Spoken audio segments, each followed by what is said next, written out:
भृगु ऋषि थोड़ी दूर गए, जाकर के नेत्र बंद करके देखा इतने बड़े गुरुकुल में हमको देने के लिए भिक्षा नहीं है। तभी उनको दिव्य दृष्टि से दिखा कि 2 पोटली चने की रखी हैं, जो कि कुछ बालकों के लिए मां ने लोभवश बचा के रखी है। श्राप दे दिया भृगु ऋषि ने, मां जिन बालकों के लोभ में आकर के तुमने, मोह में आकर के मुझे भिक्षा देने से मना किया है ना, मैं श्राप देता हूं, इन चनों को वो बालक खाएंगे, इन चनों को खाते ही वो श्रीहीन हो जाएंगे, लक्ष्मी चली जाएगी उनके घर से। सुदामा जी वहीं एक वृक्ष के नीचे बैठ करके तुलसी तोड़ रहे थे और सुदामा जी ने ये श्राप सुन लिया। दौड़ करके आए, देखा कि कहाँ है चने, किसके लिए चने।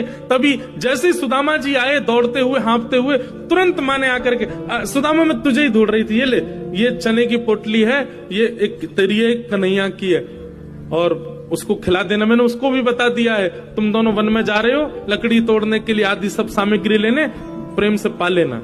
सुदामा जी कुछ कहते तो मन में विचार करते, यदि मैंने बता दिया तो ये पोटलियां फिकवा दी जाएंगी, फिकवा दी जाएंगी तो अंकुरित हो जाएंगे, अंकुरित होकर कोई और खाएगा, वो श्रीहीन हो जाएगा।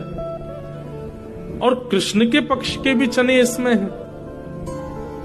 सुदामा जी ने मन में विचार किया, आज अपने सखा को सख्यता का उपहार देने का दिन आया है।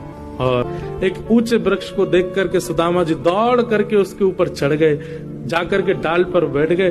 ठाकुर जी धीरे धीरे चढ़ रहे थे नीचे से, इतने में सुदामा जी ने पोटलियां खोली और लेकर के चने भरने लगे मुख के अंदर।